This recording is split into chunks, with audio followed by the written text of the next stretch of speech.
조갑제 TV 시청자 여러분 안녕하십니까? 2021년 1월 9일 오후 3시 27분입니다. 문재인, 트럼프 두 사람은 스타일은 다르지만은 하는 행동에 공통점이 많습니다.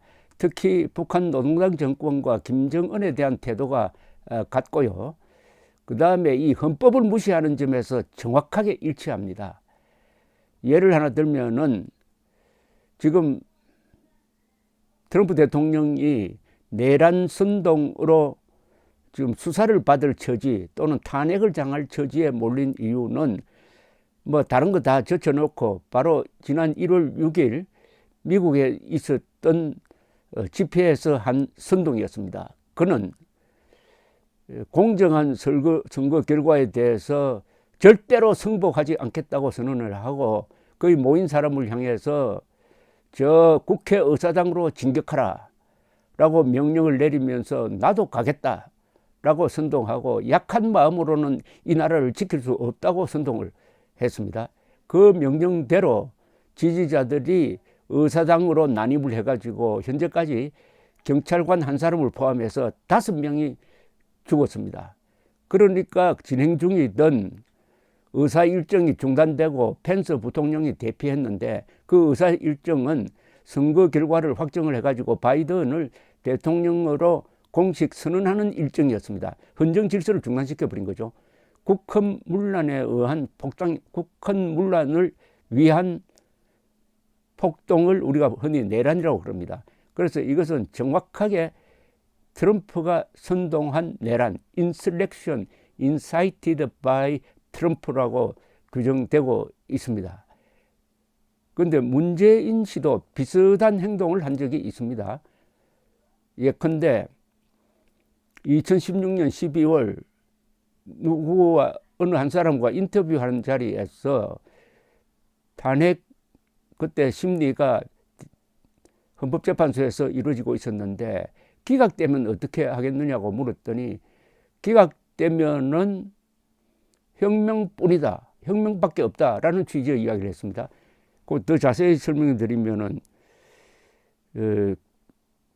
2016년 12월 16일자 중앙일보가 전한 김명옥 문재인 대담 내용입니다. 김명옥 씨가 이렇게 묻습니다. 탄핵 사유를 일일이 따로 심사하지 말고 총체적으로 묻고 심의해도 될 것이다. 박한철 소장 임기 만료가 1월 31일이니까 그 전에 이루어지는 것이 정도일 것이다. 조기 판결의 방향으로 잘 진행된다면 박근혜 대통령의 사임도 촉진될 수 있을 것이다. 그런데 만약 헌재가 탄핵 기각을 결정하면 어쩌나? 문재인, 국민들의 헌법 의식이 곧 헌법이다. 상상하기 어렵지만 그런 판결을 내린다면 다음은 혁명밖에는 없다. 아니 헌법재판소가 결정하면 그게 승복을 해야지 자기 마음에 들지 않는다고 혁명밖에 없다. 이거 전형적인 내란 선동 아닙니까? 물론 다행이라는 것은 문재인 씨에게 다행이다 이런 뜻이에요. 다행히 혁명할 필요가 없게 되었죠. 헌법재판소가 파면 결정을 내렸으니까. 그래도 이런 내란 선동의 의도를 갖고 있었다는 것은 이렇게 확인이 됩니다. 그러니까 기무사가 이런 사태를 보고 계엄령을 검토하는 상황에 대한 검토 문건을 만들었어요. 그런데 문재인 씨가 집권하고 나서 이게 마치 무슨 친위 쿠데타를 모의한 것처럼 촛불을 진압하려고 만든 것처럼 왜곡해가지고 수사를 지시하고 억울한 사람 만들고 그 여파로서 당시 기무사령관은 아닙니다. 그 전 기무사령관 이재수 중장이 극단적 선택을 하는 상황을 만들었던 것입니다. 기무사 문서가 왜 이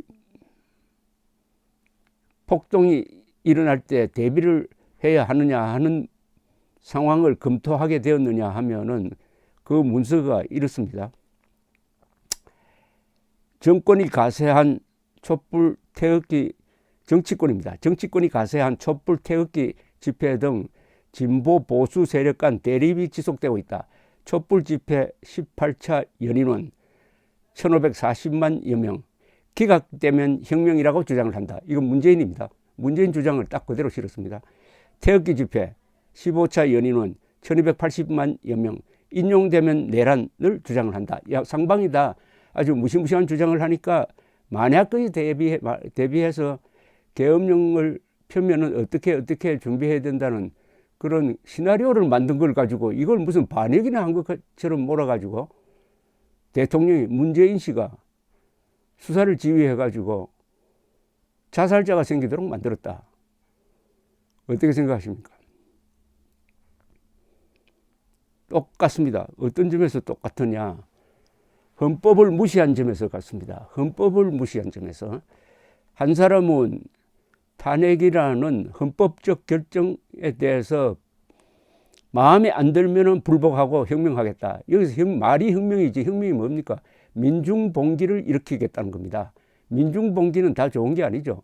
민중봉기가 헌법 질서를 무너뜨리면은 그것은 반역입니다. 내란입니다. 그리고 또 한 사람, 트럼프는 공정한 선거 결과를 승복하지 않고 공정한 선거가 아니라 어마어마한 부정이었다.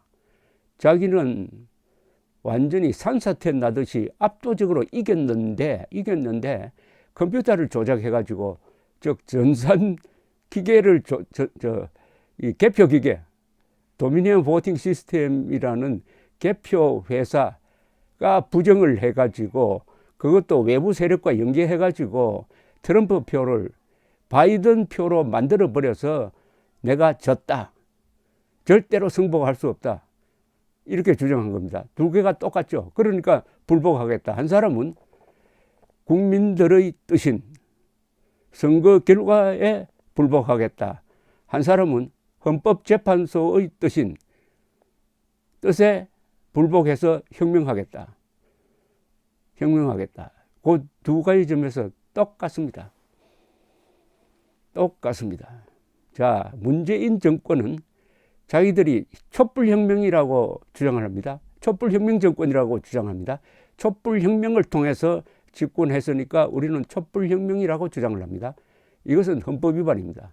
이것도 내란 선동에 준하는 중대한 헌법적 범죄입니다.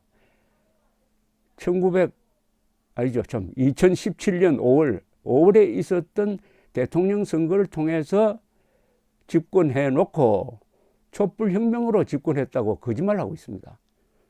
아니, 촛불혁명으로 집권을 했어요? 선거를 통해서 집권했잖아요. 왜 그런데 거짓말을 합니까? 그래 놓고 촛불혁명 정권이라고 하면은 촛불 반역 정권이라는 뜻이죠. 아주 정확하게 이야기하면은 촛불 반역 정권이다. 이낙연 씨는 국무총리 취임사에서 뭐라고 했느냐? 공무원은 촛불혁명 정권의 도구가 돼야 된다. 즉 촛불 반역 정권의 도구가 되어야 한다는 엄청난 주장을 했습니다. 실제로 문재인 정권이 공무원들을 부리고 있는 이 모습은 반역 정권으로서의 특징을 많이 가지고 있습니다. 헌법을 모조리 무시하고 있습니다. 그리고 문재인 대통령 본인 입으로 자신은 대한민국 대통령이 아니고 남쪽 대통령이고 김정은은 국무위원장이라고 함으로써 대한민국의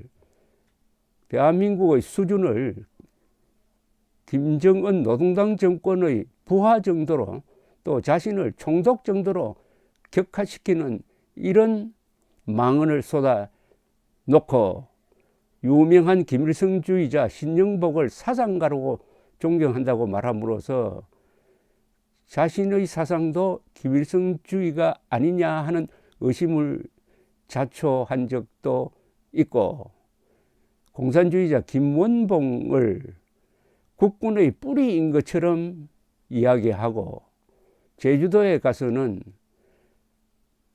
남노당이 주도한 무장폭동입니다. 남노당이 주도한 무장폭동을 마치 통일의 꿈을 실현하기 위한 노력이었다는 있었던 것처럼 미화함으로써 혹시 해방 직후에 공산 통일로 가는 게 옳았다는 역사관을 갖고 있는 것이 아니냐 의심할 수 있는 권리를 국민에게 부여했습니다. 이걸 다 합치면은 이걸 문재인 정권은 무슨 정권이냐? 뭐라고 불러야 되느냐?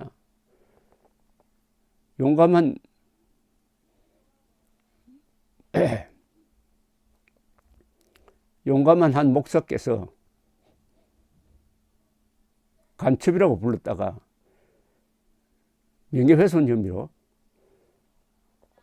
구속 기소되었는데 재판장이 간첩이라고 부른다든지 공산화를 추진한다고 말한다든지 하는 것은 언론의 자유다. 대통령의 이념 문제에 대해서는 폭넓게 토론이 되어야 하고 그 과정에서 진실이 드러날 것이다 하는 아주 역사적 판결을 했습니다. 지난 1월 6일 트럼프의 그 행동이 내란 선동이라는 게 미국 정치 언론에 의해서 확정되어 가는 과정을 보면서 한국에서는 왜 문재인 정권에 대해서도 내란 선동 혐의를 적용하지 않느냐 하는 의구심이 생깁니다. 이것은 한국의 수많은 법률가, 헌법학자, 언론인 그리고 정치인의 책임입니다. 그러면 이 문재인 정권을 뭐라고 불러야 되느냐? 그 장명에 대해서 고민할 때입니다. 괴뢰 정권이라고 불러야 되느냐? 간첩 정권이라고 불러야 되느냐? 반역 정권이라고 불러야 되느냐? 종북 정권이라고 불러야 되느냐? 주사파 정권이라고 불러야 되느냐? 아니면 그들이 말하듯이 촛불 혁명 정권이라고 불러야 되느냐? 아니면 진보 정권이라고 불러야 되느냐? 극좌 운동권 정권이라고 불러야 되느냐? 미친 정권이라고 불러야 되느냐? 여러분들 한번 머리를 모아 주시기 바랍니다. 감사합니다.